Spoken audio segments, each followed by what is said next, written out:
کامیاب ہے وہ جو اپنے نفس کو پاک کر لے، تزکیہ کر لے۔ کس سے پاک کرے؟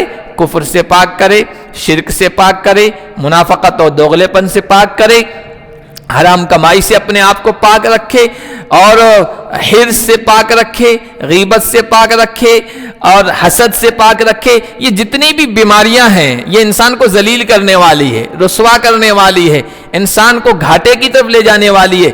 ان تمام چیزوں سے جو آدمی اپنے کو پاک کر لے گا، وضحاها والقمر اذا تلاها والنهار اذا جلاها والليل اذا يغشاها والسماء وما بناها والارض وما طحاها ونفس وما سواها فألهمها فجورها وتقواها قد أفلح من زكاها وقد خاب من دساها۔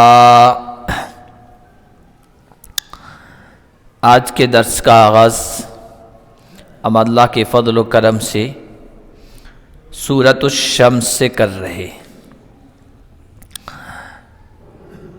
سورۃ الشمس مکی سورت، 1 رکوع اور 15 آیتوں پر مشتمل ہے۔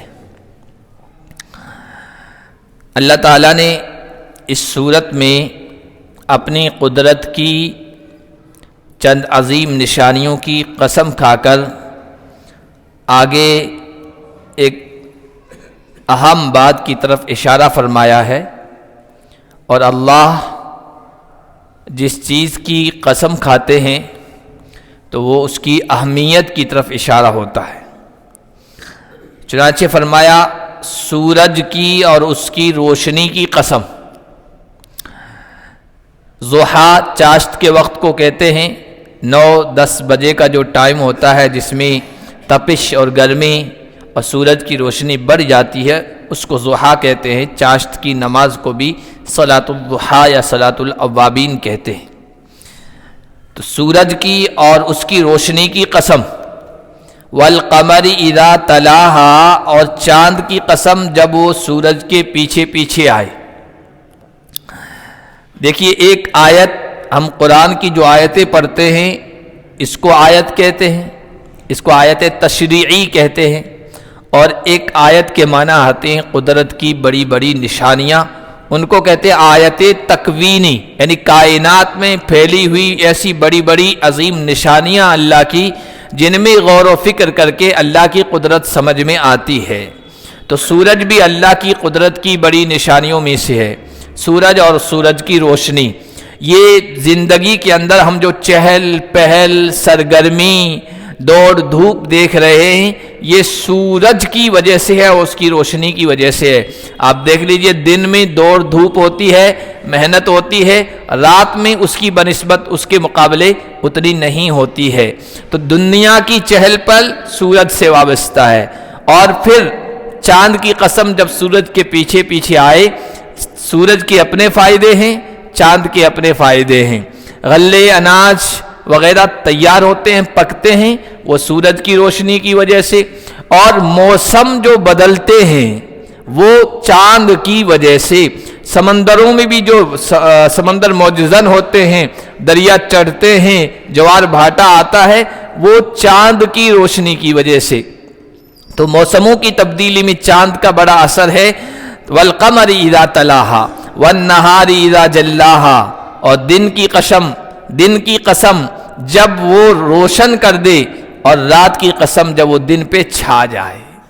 انسان کی جو ضروریات ہیں وہ رات اور دن سے وابستہ ہیں۔ معیشت کا دار و مدار اور راحت سکون کا دار و مدار دن اور رات پر ہے۔ دن میں روشنی کی وجہ سے انسان اپنی زندگی گزارنے کے سامان، اسباب اور چیزیں مہیا کرنے کی کوشش کرتا ہے، اور جب تھک جاتا ہے تو تھوڑا آرام پانے کے لیے، راحت اور سکون پانے کے لیے رات کی تاریکی کا فائدہ اٹھاتا ہے، اور رات میں اسے نیند کے ذریعے سے راحت اور سکون میسر آتی ہے۔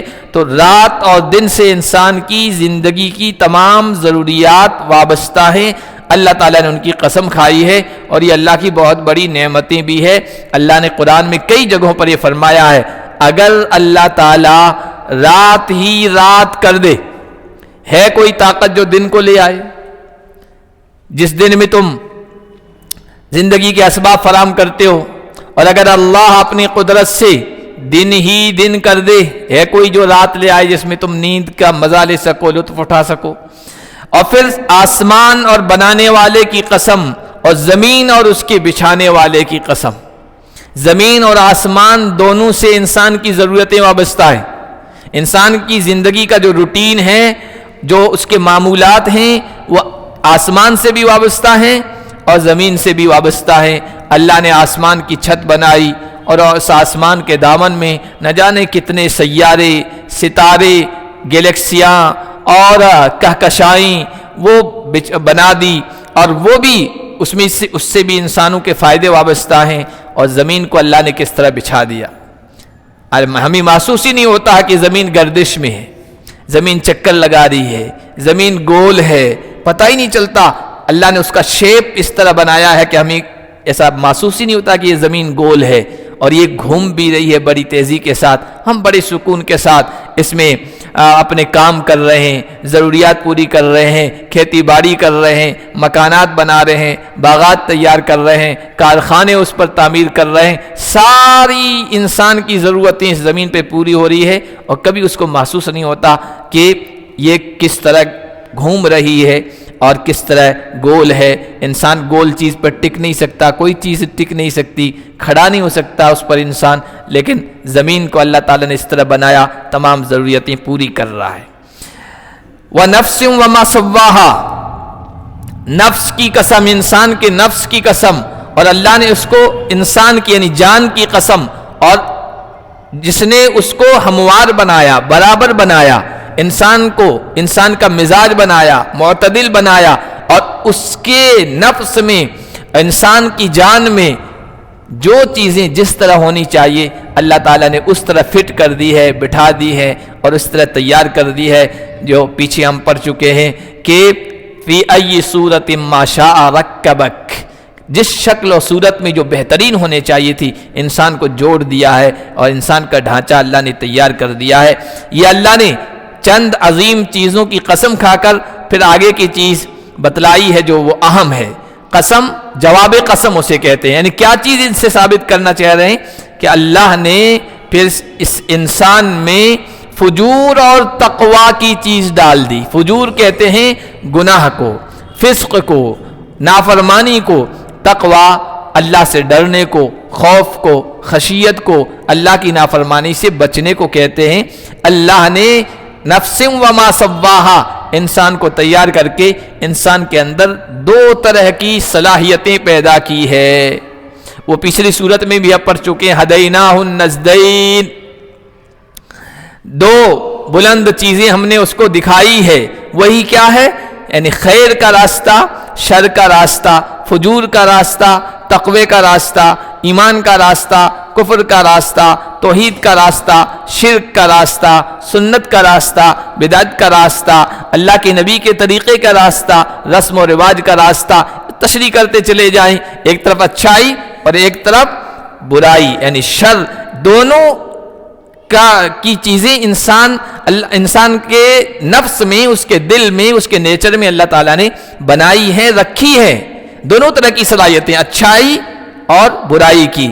اب انسان کے حوالے کر دیا، انسان کو مجبور نہیں بنایا بس ان کو نیکی بنا دو، زبردستی نیکی پر چلاؤ یا زبردستی برائی پر چلاؤ، نہیں، مجبور محض انسان کو اللہ تعالیٰ نے نہیں بنایا ہے، اللہ تعالیٰ نے صلاحیتیں پیدا کر کے انسان کو اختیار دے دیا ہے۔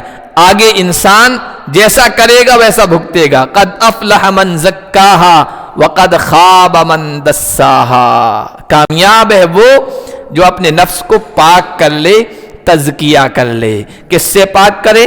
کفر سے پاک کرے، شرک سے پاک کرے، منافقت اور دوغلے پن سے پاک کرے، حرام کمائی سے اپنے آپ کو پاک رکھے، اور حرص سے پاک رکھے، غیبت سے پاک رکھے، اور حسد سے پاک رکھے۔ یہ جتنی بھی بیماریاں ہیں یہ انسان کو ذلیل کرنے والی ہے، رسوا کرنے والی ہے، انسان کو گھاٹے کی طرف لے جانے والی ہے، ان تمام چیزوں سے جو آدمی اپنے کو پاک کر لے گا وہ کامیاب ہو جائے گا. وقد خاب من دساہا، اور جو اس کو مٹی میں ملا دے، خاک میں ملا دے، فجور گناہوں کے راستے پہ اپنے آپ کو چلا دے، وہ رسوا ہوگا، وہ ناکام ہوگا. تزکیہ جو کر لے گا وہ کامیاب ہو جائے گا. اور تزکیہ کس سے کرے گا وہ میں نے بتا دیا ہے. نبیوں کے اس دنیا میں آنے کا مقصد نفوس کا تزکیہ تھا. وَيُزَكِّيهِمْ، قرآن اللہ کے نبی کے بارے میں کہتا ہے، اس لیے کہ انسان کے اندر اللہ تعالیٰ نے ہر طرح کی صلاحیتیں رکھی ہے، اچھائی یا برائی بھی، نیکوں والی بھی اور برے لوگوں والی بھی، درندوں والی بھی. بلکہ حضرت مولانا علی میاں رحمۃ اللہ نے لکھا کہ یہ جو انسان ہے نا، انسان پورا ایک درندوں کا جنگل ہے. اگر اس کے اندر جیسے درندہ شیر ہے، چیتا ہے، چیٹ پھاڑ کرنے والے جانور ہیں، کیڑے مکوڑے ہیں، سانپ بچھو ہے، ہر ایک کی الگ الگ خاصیت ہے، ہر ایک کی الگ الگ خاصیت ہے، الگ الگ چیز ہے. انسان کے اندر بھی ان درندوں کی صفات اللہ تعالیٰ نے رکھی ہے. اب انسان کے اوپر ہے، اس پر ڈیپینڈ کرتا ہے کہ وہ جو گندی خصلتیں ہیں درندوں والی ہیں نا، ان کو پاک کرے، صاف کرے اور صاف ستھرا ہو جائے، اپنے نفس کا تزکیہ کر لے. جب انسان تزکیہ نہیں کرتا ہے نا، اب تزکیہ نبیوں کے ذریعے سے ہوتا تھا، اب قرآن ہے ہمارے سامنے، اس کے ذریعے سے تزکیہ ہوگا. وہ گندی خصلتیں، بری عادتیں، برا مزاج، وہ قرآن کو پڑھ کر اس کا مطالعہ کر کے اس کی روشنی میں اس کو دور کیا جائے گا، اپنے آپ کو پاک کیا جائے گا. اگر کوئی انسان نہیں کرتا ہے نا تو پھر درندوں سے بھی زیادہ خطرناک بن جاتا ہے. دنیا میں جو لوگ قوم ایمان سے محروم ہیں، کفر سے محروم ہیں، اور انہیں نہیں پتا کہ ایمان کی روشنی کیا ہے، تزکیہ کیا ہے، اور آپ ان کی زندگی اٹھا کر دیکھیں. جب وہ انسانوں پہ حملہ کرتے ہیں اور جب کسی کی جان مال پر حملہ آور ہوتے ہیں تو پھر وہ شیروں کی درندگی اور وحشت وہ سب ان کے سامنے شرما جائے، ایسی درندگی پہ اتر آتے ہیں. تو فرمایا جو اپنے آپ کو پاک کر لے گا وہ کامیاب ہو جائے گا. اللہ کے نبی کے بارے میں آتا ہے جب اس آیت پر پہنچتے تھے تو دعا کرتے تھے، اللہم آت نفسی تقواہا وزکیہا انت خیر من زکاہا انت ولیہا ومولاہا. اے اللہ میرے نفس کو اس کا تقوی دے دے، اس کا تزکیہ کر دے، اس کو پاک کر دے، اور اس کو پاک کر دے. تو ہی اس کا مولا ہے، تو ہی اس کا سرپرست ہے، میں تیرے حوالے کرتا ہوں، تجھ سے مانگتا ہوں میرے نفس کو پاک کر دے. اب آگے اللہ تعالیٰ نے بیان فرمایا چونکہ جو نفس کا تزکیہ کرے گا وہ کامیاب ہو جائے گا، جو نہیں کرے گا مٹی میں اس کو ملا دے گا اور خراب کام کرے گا وہ رسوا کر دے گا. اب کامیاب ہونے والے کا انجام کیا ہوگا، اس کو انعام کیا ملے گا، وہ آگے جو صورتیں آ رہی ہے سورۃ الضحیٰ اور علم نشرہ میں اس کو بیان کیا گیا ہے، کامیاب انسان کو کیا ملے گا. لیکن جو اپنے نفس کو ذلیل کر دے گا، برائیوں کی طرف لے جائے گا، سرکشی کی طرف لے جائے گا، اس کا انجام اللہ تعالیٰ نے یہیں بیان فرمایا ہے. کذبت ثمود بطغواہا. کوئی نفس ہو، ایک انسان ہو، چاہے کوئی قوم، گروہ، جماعت ہو، وہ اپنا تزکیہ نہیں کرے گی، اپنے اندر کو نہیں سنوارے گی، اپنے دل کو نہیں سنوارے گی، تو پھر وہ کفر، سرکشی کے راستے پہ چلے گی. اور جب سرکشی کے راستے پہ چلے گی تو اللہ اس کے رسول کے طریقے کے خلاف کرے گی اور اس سے اللہ کا غضب بھڑکتا ہے. تو سرکشی کس نے کی؟ سمود نے کی. سمود نے اپنی سرکشی کی وجہ سے جھٹلایا. کس کو جھٹلایا؟ اللہ کے پیغمبر حضرت صالح کو جھٹلایا. سمود یہ حضرت نوح کے بیٹے سام ابن نوح کی اولاد میں سے تھے. بڑی طاقتور قوم تھی، اللہ تعالیٰ نے بڑا نوازا تھا، معمار قوم تھی. پہاڑوں کو تراش تراش کر اندر جو ہے نا وہ اپنے محلات تیار کرتے تھے اور عجیب و غریب نقش و نگار بناتے تھے. آج بھی لوگ دیکھتے ہیں تو حیران رہ جاتے ہیں کہ کیسے اللہ نے ان کو طاقت دی تھی، قوت دی تھی، ہنر دیا تھا. سورۃ الفجر میں ہم اس کو پڑھ بھی چکے ہیں، اس لیے اس تفصیل میں اب نہیں جانا چاہتے. یہاں مختصراً اس کی تفسیر ہم پڑھ رہے ہیں کہ قوم سمود نے اپنے نفس کا تزکیہ نہیں کیا، اپنے ایمان کی روشنی پر دھیان نہیں دی تو اس کو سرکشی پر اتر آئی. اور جب اس کا جو بدبخت آدمی تھا وہ اٹھ کھڑا ہوا، وہ اونٹنی جو اللہ کے حکم سے معجزے کے طور پر حضرت صالح کو عطا ہوئی تھی، ایک چٹان سے نکلی تھی، عجیب و غریب اونٹنی تھی. تو چونکہ پانی کنویں سے پلایا جاتا تھا، اونٹنی عجیب و غریب ڈیل ڈول جسم حیت والی تھی، جب پہنچتی تھی کنویں پہ سارے جانور بدک کے بھاگ جاتے تھے، تو وہ پریشان ہو گئے، انہوں نے کہا باری متعین کر دی جائے، تو ایک دن اونٹنی کی باری، ایک دن قوم کے جانوروں کی باری، اونٹنی سارا پانی پی جاتی تھی، پانی میں دقت آتی تھی، تو لوگوں کو پریشانی ہو گئی، انہوں نے پھر سازش کی کہ اس اونٹنی کا خاتمہ کر دیا جائے۔ قوم سمود کا ایک بدکار انسان تھا، مالدار بھی تھا، بدکار بھی تھا، قدار ابن سالف اس کا نام آیا ہے، اس نے تو یہ کیا، خود تیار ہو گیا اور اپنے غنڈے قسم کے لوگ تھے اس کے ساتھ تھے 9 9 رہط یفسدون فی الارض ولا یصلحون، ان غنڈوں کو تیار کیا کہ جہاں سے اونٹنی گزرتی ہے وہاں اس کے راہ گزر پر چپکے سے بیٹھا جائے اور جب گزرے اس پر حملہ کر دیا جائے۔ انہوں نے اس پر حملہ کیا، زخمی ہوئی اونٹنی بھاگنے لگی، لیکن قدار ابن سالف آگے بڑھا اور تلوار سے اس کی کونچیں کاٹ ڈالی، پیر کاٹ ڈالے اور اس طرح اس اونٹنی کو ختم کر دیا۔ اللہ فرماتے ہیں اس نے جب سرکشی کی اور اس کا بدبخت اٹھ کھڑا ہوا، اللہ کے رسول نے، یعنی جب وہ سازش کر رہے تھے اس اونٹنی کو ختم کرنے کی، اللہ کے رسول حضرت صالح نے کہا تھا دیکھو ناقۃ اللہ وسقیاہا، خبردار اللہ کی اونٹنی اور اس کے پینے کے پانی کی باری سے خبردار رہنا، نقصان مت پہنچانا ورنہ اللہ کا عذاب آ جائے گا، اللہ کا غضب نازل ہوگا، لیکن انہوں نے نہیں مانا، فکذبوہ فعقروہا۔